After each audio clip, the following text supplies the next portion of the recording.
আমরা চাই যে প্রতিটা মানুষ এখন আবার শান্তিতে ঘুমাতে পারে, শান্তিতে কাজে যেতে পারে। আমাদের ছাত্র জনতারা যেটা করেছেন, যেই জয়টা নিয়ে এসেছেন, সেই জয়টাকে আমরা উপভোগ করতে চাই। আমাদের যে ইন্ডাস্ট্রি, আমাদের মিডিয়া ইন্ডাস্ট্রি, এটারও সংস্কৃতি প্রয়োজন, এটারও সংস্কার হওয়া প্রয়োজন।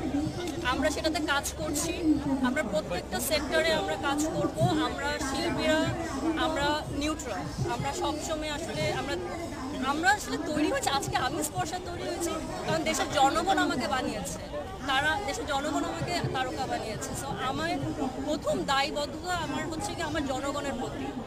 সো আমার জায়গা থেকে আমি যেটা পারবো আমি করব। আমরা প্রত্যেকে এখানে যারা আছি আমরা প্রত্যেকের জায়গা থেকে যা পারবো দেশের জন্য, জনগণের জন্য আমরা করব। নতুনদের কাছ থেকে আমরা যে ইন্সপিরেশন পেয়েছি, সেই ইন্সপিরেশন নিয়ে আসলে সামনে এগিয়ে যেতে চাই কাঁধে কাঁধ মিলিয়ে। একজন সাধারণ মানুষের মতো আমিও চাই আমার দেশ এগিয়ে যাক, আমিও আমার দেশও এগিয়ে যাক। এই তো, এর বেশি কিছু আর কিছু চাওয়ার কিছু নাই, বেশি কিছু বলতে চাই না।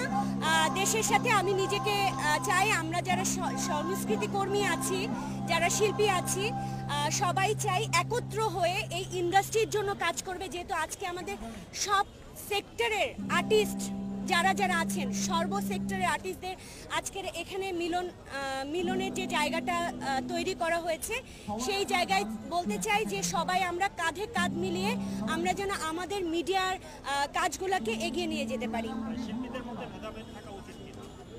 এই জন্যই তো বলছি, কাঁধে কাঁধ মিলিয়ে যখন আমরা কাজ করব তখন আর ভেদাভেদের জায়গাটা তো থাকার তো কোনো প্রশ্নই ওঠে না।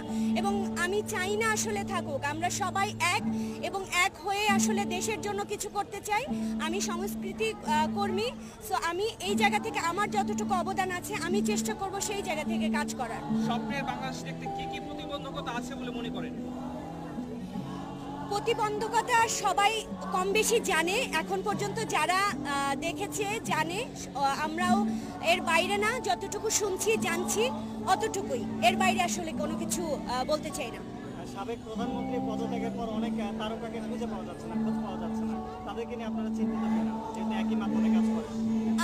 পাওয়া যাচ্ছে না এই কথাটা আসলে আমি জানি না, এখন পর্যন্ত দেখিনি কোথাও। আপনি যে কথাটা বললেন আমাকে, এখন পর্যন্ত আমি পাইনি যে এরকম কাউকে দেখা যাচ্ছে না। আমরা যারা মিডিয়ার সঙ্গে যুক্ত, যারা এখানে কাজ করি, যে মাধ্যমে কাজ করি না কেন, সেই জায়গা থেকে এখন পর্যন্ত ওভাবে আমি কাউকে পাইনি যে পাওয়া যাচ্ছে না। আর আমাদেরকে পাওয়া না যাওয়ার কিছু নেই, আমরা আসলে মিডিয়ার সাথে কাজ করি এবং আমাদের কাজই হচ্ছে নতুনত্বের সৃষ্টি করা এবং এই মিডিয়াতে কাজ করা।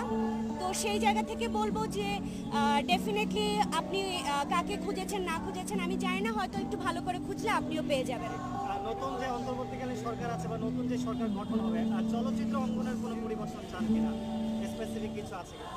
চলচ্চিত্র অঙ্গনের জায়গা থেকে, যেহেতু আমি একজন চলচ্চিত্র কর্মী, সো আমি বলতে চাই যে আমাদের চলচ্চিত্রের জায়গা থেকে আমরা যেভাবে আমরা দেখতে চাই, যুগের সাথে তাল মিলিয়ে আমরা যেরকম সিনেমা দেখি সেরকম সিনেমা আমরা নির্মাণ করতে চাই। রিয়েলিস্টিক বলবো না, সময়ের সাথে উপযোগী সিনেমা আমরা তৈরি করতে চাই, যাতে করে আমরা যাদের জন্য আসলে কাজ করি তারা যেন সিনেমা হল পর্যন্ত এসে সিনেমা দেখে, তারা উপকৃত হয়, তাদের ভালো লাগা কাজ করে, যাদের জন্য আসলে কাজ করা।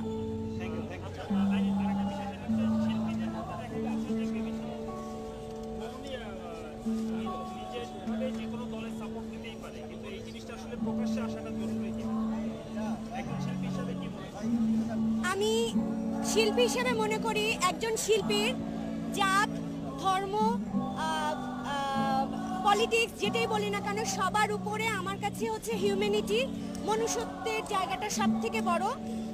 সেটা আসা না আসা এক একজনের পার্সোনাল পয়েন্ট অফ ভিউ থেকে আসে। সো এই জায়গায় আমি কথা বলতে চাই না, এক একজনের পয়েন্ট অফ ভিউ এক এক রকম। আমার পয়েন্ট অফ ভিউ হচ্ছে হিউম্যানিটি, সো আমি হিউম্যানিটির পক্ষে থাকতে চাই। আমাদের চ্যানেলের সাথেই থাকুন। Reaction podcast like, comment, share করে সাবস্ক্রাইব করে রাখুন আর প্লে বাটনটি চালু করে রাখুন নিত্য নতুন ভিডিও পেতে। ধন্যবাদ।